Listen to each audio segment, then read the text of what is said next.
Are you enjoying Mother Nature's show? There's nothing like a little bit of climate to check out your preferencing systems, right? I was kind of inspired to share this idea about radical surrender with you this morning, because when the snow is 1.5 feet deep and it's about 26 degrees out there, and the tires in your cars don't want to do anything but skid and spin with absolutely no forward propulsion, these things come up. The idea that you're still carrying around with you some notions about how the universe should be and shouldn't be. Anybody affected with that at this point in time? Yeah, most of us have some preferencing systems regarding how that stuff happens, for sure. And the moment I'm faced with something that's contrary to that, quite often I lose my serenity over it. I choose hell instead of heaven. The operative word being treasure there in the Jesus ethic. Lay up not for yourself treasure on earth. Both teachings, Seng Stan's and the teachings of Jesus, are encouraging us to be very mindful about falling in the trap of assigning cherished status, ultimate significance, to anything that falls within our human experience. This includes all the material symbols of wealth and status, and all the human behaviors that we have come to value and cherish so desperately. But cherish we do, and we pay the price of lost serenity and dark nights of the soul. Anybody been there recently? Yeah, welcome to the club. The intention underlying our tendency to create cherished and treasured collections of appropriate and inappropriate, desirable and undesirable, good and bad, right and wrong, seems evident enough. We're all just taking a run at making a little sense out of this ever-changing flow of form and circumstance we call our lives. Get it qualified. Get it defined so we can understand it. Tighten down the margins so we can deal with it. Housebreak chaos into consistent patterns of predictable, principled, manageable civility. So we're clear on what we cherish and what to chastise. Yeah, right. Anybody here tried to housebreak chaos? Lots of luck.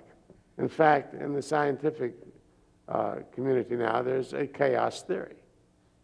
And they're trying to organize chaos. It's really an interesting game. Well, Carl Sandburg, he knew the likelihood of that ever bearing any living fruit. He wrote, "We run round in a ring and suppose, while the secret sits in the middle and knows," and inviting us to become the secret. And what does the secret know that we seem to have such a tough time embracing? I've got a hunch that one of its revelations would be an inevitable invitation to relax and learn to dig infinity, just like it is, just the way it is, rather than obsess about pruning each moment of it into the conformity with some cherished notion of how it's got to be. You ever catch yourself doing that? Trying to trim the moment into conformity with your demands and expectations? And let's make sure we're clear here. This is not about giving up every dream you've ever dreamed about how you'd like your earth world to be, to have some definite ideas about the kinds of things you'd like your material experience to include motivates the creative activity that adds immensely to the joy and to the satisfaction of our earth lives. Go for it. Just remember not to assign your earthbound dreams treasure status. That's the key. Or cherish them so intensely that you'd sacrifice your serenity if they don't work out. And that's kind of an interesting polarity that we see there. We chase these dreams so that we can experience them, and in the experience of them, be content. I'm content, I'm satisfied, I'm happy. When that's how you are naturally, we just got good at screwing it up by insisting that all of these dreams be manifest. You don't need the dreams to be happy or content. Every one of us came in that way. We were created in the image and likeness of the capacity to take a deep breath and know contentment and serenity, regardless of the play of form around us. Can you hear that just a little bit? Just a little bit. Remember, the material symbols of wealth and status in and of themselves are not our problem. Lots of folks who are wealthy and powerful within the ego domain of our earth world are also quite compassionate and spiritually awakened. And likewise, there are plenty of ascetics wandering around who don't have a spiritual clue. The problem is not the stuff. The problem is that the neurotic pursuit of wealth, influence, and status and fame is part of our livings, as if they represent the keys to the kingdom of contentment. The hobgoblin of little minds that Emerson speaks to evokes for me an image of a being who has painted himself or herself into a corner of philosophical and cultural dogma so rigid they have become essentially unavailable to anyone embracing even a slightly different sense of things. There are no leaks in the margins of their belief systems.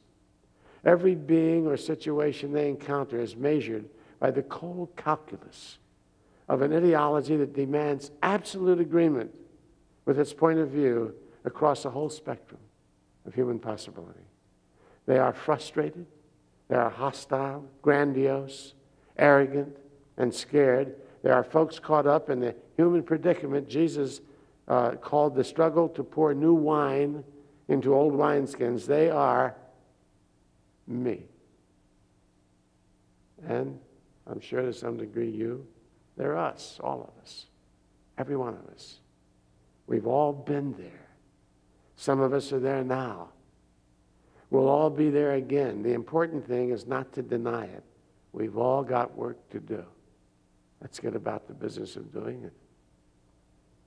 Ram Dass once told me that the toughest part and the most important part of the journey of awakening is to get to the place where we can stop blowing smoke up our fannies about how it really is with us. Bearing false witness is a tough spiritual art to master when it comes to the integrity of your self-evaluations. Liberation from the hobgoblins of cherished belief systems begins with our willingness to acknowledge that we still have some stuck points.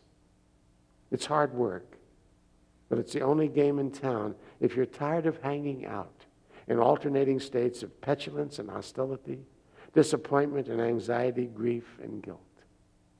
The key to liberating ourselves from that whole load of useless, unnecessary suffering rests in our willingness to begin knowing the truth about where our feelings come from.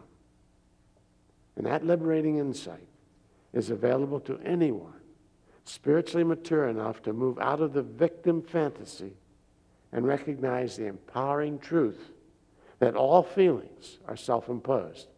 Nobody makes us feel mad or sad or bad or glad. We do that all by ourselves. Our emotional experience is not ultimately contextually determined. Our capacity to drink the sweet cup of a peace that passes understanding is totally dependent upon our capacity to mitigate our cherished opinions in the service of that grace. When we become mindful enough to remember not to invest agreement in any conclusion that is not spiritually informed, we will be done with the tribulations of the world, and we will join our brother Jesus in a state of eternal party time. If that seems like a place you'd like to go, thanks for coming along with us. Love you guys. All right.